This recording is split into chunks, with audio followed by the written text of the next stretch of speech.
Over my almost 5 years here on YouTube, I have learned so much from my viewers, and I know that a lot of other people have read the comments and learned from them as well. You guys have a ton of gems and great stories and suggestions to also share. So while I'm sharing my information that I hope is valuable, you do the same when you take your valuable time and write in the comments. Give me your stories or tell me about how you've overcome some sort of financial difficulty. All of it is so inspiring and I've learned so much. There's books that I've read, there's podcasts that I've started listening to, there's YouTube channels that I've started viewing just from your suggestions. So I thought in this video, I would take some videos from the last few months that I've done on saving money and collect some absolute great comments that I thought worth sharing with everybody. There are many more than what I'm going to put into this video because just for time's sake, I chose a select few. But there are many more if you want to go check out any of my previous videos and read the comments. You will definitely get some ideas. So let's get started on see what we can learn from my Frugal community. The first one has so many tips and a story of catching and redirecting bad spending habits. This one comes from the viewer by the name of Somebody Searching. And Somebody Searching starts out by saying, I have a list of foods that I eat all the time and don't stray. I order for pickup from Instacart. It saves me from perusing the aisles and buying stuff I don't need. So let's break down this one before we get into more of Somebody Searching's comment. I love that she has an ongoing list of things that she eats. I use this suggestion when I talk about meal planning. It's so nice to have just a list of 10, 15, 20 family favorites that are go-tos. It's so much easier than yelling out in the house before you make your list for the next week, hey, what does everybody want to eat? And nobody really knows. You have a list of go-to items that you know are things your family loves and they eat on a regular basis. The next part talks about this viewer catching herself and redirecting her bad habits. This one I completely can sympathize with because I was there. I got sucked into YouTube makeup influencers. Anybody else? And I spent a lot of money at Sephora and Ulta in a few days. I went through all the makeup I have and found what I bought. I already had similar colors, etc. And I returned 90% of it all. I unsubscribed from all of these influencers. I'm focusing my YouTube viewer or subscriptions on budgeting, investing, learning, exercise, and meditation. All the things that are good for you.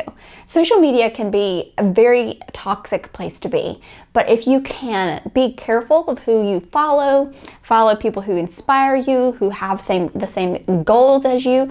They say that you become similar to the 5 people that you most surround yourself the most, and I think that this has an element of truth in it regarding social media. I mean, what you view has an effect on you as a person. I went through this where I was watching all the YouTube makeup influencers and I thought I had to have all of this makeup when I didn't. And it was a good time when I got rid of all of it and was so mad at myself because all that makeup used to be money, but then I know better. I learned better. I found what worked for me and I stuck to it. The next one talks about meal prepping and planning ahead, saving time, money, and stress. And this comes from Andrea Reyes. Super short, but great value here. I buy 2 Costco rotisserie chickens to shred and freeze. I season and brown 4 pounds of meat at a time for tacos, spaghetti, or whatever. This is just quick, easy, genius, awesome way to save money. Super simple. I've heard the rotisserie chickens are great at Costco. I definitely need to get some for my family, but taking these and she preps the things that are going to take the longest to take away that want or need to maybe go out to eat or eat something that's not as good for you because I'm tired at the end of the day, I don't want to prep. Prepping these things in bulk ahead of time, 4 pounds of ground beef, using the chicken for several meals that week, shredding it as soon as you get it, using it maybe for a chicken pizza or a tortilla soup or for chicken tacos. There's so many ways you can stretch that throughout the week or the month. But you've only spent a certain amount of time bulk doing the actual prep and work. I call this one fantastic, good old-fashioned frugal ways. This comes from a viewer by the name of Mr. Stoyd. I perform all the routine maintenance and repair on our vehicles and drive them a long time. I've put 430,000 miles on my daily driver and it's still going strong. I buy unwanted gift cards online for a discounted price. I have hobbies that occupy my time but don't cost anything, like bicycling and kayaking. Instead of eating out with family and friends, we have cookouts and covered dish meals. So many good things in here. First is the vehicle. First of all, 430,000 miles. That's going. That's really fantastic. You must be really handy with taking care of the car. But you're talking about, maintaining it, maintaining our things, keeping them for a long time. I think the vehicle we have now, one of them is 10, 11 years old, and it has 157 or maybe 160,000 miles at this point, but it's still performing well. It's performing that routine maintenance, doing all of the recommended tire rotations, all the other stuff that I don't worry about because I don't know anything about it, that my husband is very talented and helps change the oil does change the oil and make sure that the tires pressure's good, all that good stuff that I'll leave to him because he knows more about it. Also, creating hobbies that don't necessarily cost a lot of money. Obviously, you'd have to have the bicycle or the kayak to go bicycling or kayaking, but once you've paid into that, utilizing that and using that instead of going and spending tons of money at, maybe say, going to theme parks or sports events, you're doing something active, which is also helping you. So I love that Mr. Story talks about these hobbies that occupy their time, but that they really enjoy. And then eating, instead of eating out with friends and family, having them over because you just feel more comfortable at home. Now, don't get me wrong, I love a good meal out, but also having people over or going over to somebody's house allows you to sit and relax. They don't keep looking at you. Or when are you getting ready to leave? It isn't so loud because the music in these places is crazy that you can't even hear the conversation. I call this next one Meal Planning Convert. This is from Diane Thompson. Diane says, I did meal planning this last month. I haven't strictly stuck to it, but I haven't spent any more monies on groceries either. What has been nice is that I have all the ingredients to make the meals. Usually I want to cook something and I will discover I don't have chicken broth or I don't have tomato sauce or I don't have any cheese. So even though I didn't strictly stick to it, I still have all of the ingredients for the meals. That's so my point. I've talked about meal planning so many times on this channel where I've had a comment that says, I just don't want to be that strict. I don't want to be that rigid. We like to just, decide what we want to eat at the time, and that's fine. Whatever I say here doesn't mean, and it certainly will not apply to 100% of people, or even maybe 50%. Take from the video what works or what resonates with you for you, and then leave the rest. What's left might be for somebody else, not for you, obviously. So with meal planning, it doesn't have to be this strict, but the point is you have all the things you need for that set of meals. And if they're meals that you eat regularly, then eventually you'll eat it. So let's say you meal plan for 2 weeks. You have everything you need. Eventually within that 2 weeks, you may not want tacos the first night, but you might the second. So I love how she talks about in here how she still feels as if it was beneficial even though it wasn't followed specifically. And it's not like a school lunch calendar, seriously, people. You don't have to follow it to a T. The next one I like to call The Holidays Come the Same Time Every Year. Don't be shocked when Christmas is already here again. This comes from a viewer by the name of Peace-A. And this viewer says, starting with my first paycheck in January, I put away $25 bi-weekly in my Christmas sinking fund envelope. Then, starting with my first paycheck in July, I increased to $50 bi-weekly. The total saved will be my Christmas budget effortlessly. This is somebody who knows Christmas time comes, the holidays come, whether or not you choose or you celebrate Christmas or another holiday that may also cost money. They come at the same time. They're not a surprise, but some people wait to the last minute and then they don't budget and they end up putting it on credit cards and paying it off in January and February. And I thought it's great that she plans ahead and has this already in the budget. What's interesting sometimes is to see other viewers comment on these smart ways of doing things, being judgmental about how much she's spending. So this other person commented, how about just spending less on Christmas, a massively commercialized holiday? And we're certainly welcome to our different opinions, correct? However, the piece A had a great response, a very kind response. And the way I feel about it is sometimes just because you can say something doesn't mean you should. Just because you can do something doesn't mean you should. So this person clearly finds Christmas, valuable. And we're all going to find different things valuable. That doesn't mean that any one person needs to be shamed or put down or, admonished because they don't also see that thing as valuable, okay? We don't know that person's circumstances. We don't know what that person's life is like, and that's okay. We can be kind. And the viewer who had written the original statement responded back such a fantastic way and said, I don't go all out, but this budget includes food, drinks, some new decorations, and lights if needed. It's just a happy time, albeit sad for others, that she likes to celebrate, or that the viewer likes to celebrate. I think it adds up to being $900, which, depending upon where you are, where you live, the cost of food could be a significant part of that. Perhaps this person does a big family dinner and a couple $100 of that is just buying food to prep. We don't know the circumstances, and that's okay.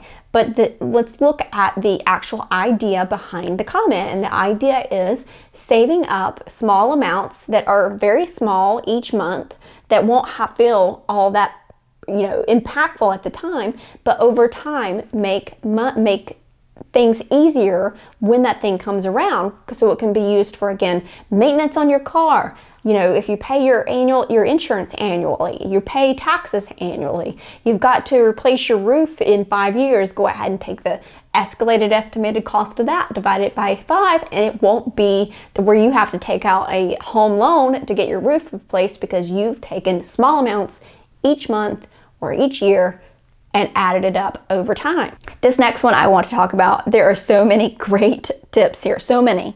I saved this one for last because there are so many great gems that the viewer took her precious time to add to the comment section of my Great Depression video. These are some of my favorites, but not all of the wonderful tips she left for sure. And this is from Ole Wallen. Ole, I'm sorry if I'm saying your name incorrectly. So some things my grandmother taught me. Number 1, have a core wardrobe. Keep things simple, timeless, buy good quality, take care of clothes and shoes. This is much better than buying cheap items that wear out easily. Enough said. Genius, smart. I love saying, or this is how I go about it when I'm buying clothing, comfortable, my style, and what I feel confident in.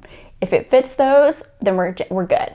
The second was how to make a whole chicken breast or roast work for at least 2 meals using the carcass and bits of meat that fall off of it for soup and stew. So this goes back to, again, the previous viewer talking about using the meat, the rotisserie chickens, etc. for several meals. Using all of it. They would use all of what they have.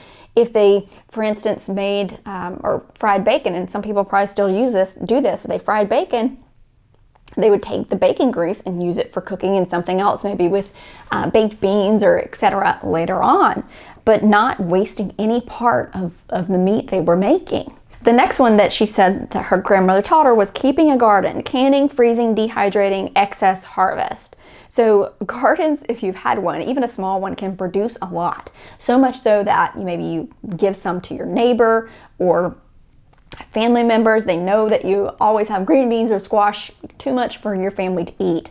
But this person, she taught her how to can, freeze, dehydrate those things so that they would last longer. Taking the time when you have that bulk, that growth during the summer, and preparing for the next winter season. We recently had a wonderful neighbor bring a jar of apple butter, homemade apple butter. My daughter had not had it before, and she fell in love with it. So what I want to ask is, if anybody on here has a fantastic recipe for apple butter, if you could share it, maybe in the comments or email me. My email is in the description box. I would love it. Something where I can easily make it myself, because I'm not I'm not a canner. I haven't ever done that. My mom used to, but I would love to get into it. I really want to get more into scratch cooking because I can cook, and trying to do this more of the canning thing in the next year. That's one of my goals. This one's one of my favorite that she talks about. I told you, this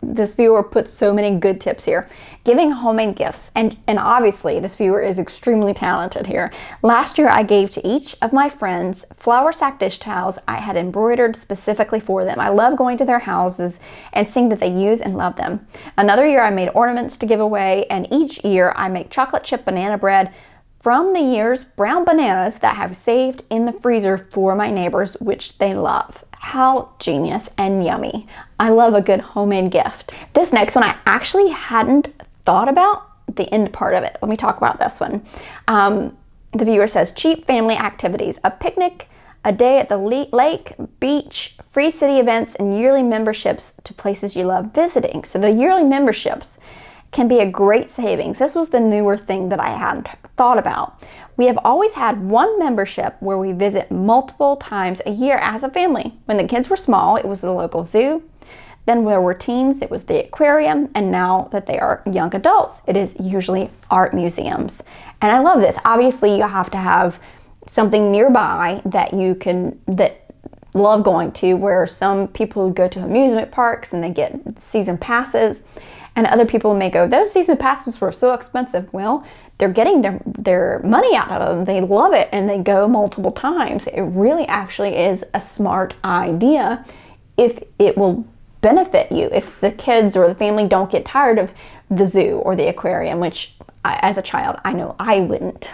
So this was just a handful of the fantastic comments that viewers share in the descriptions of my videos. If you have any great stories, ways to save money, I love hearing them. Please put them down below. I will definitely read them, and they are beneficial to us all. If you enjoyed this video, make sure you give it a thumbs up. Don't forget to subscribe to my channel. I would love to have you back for more videos.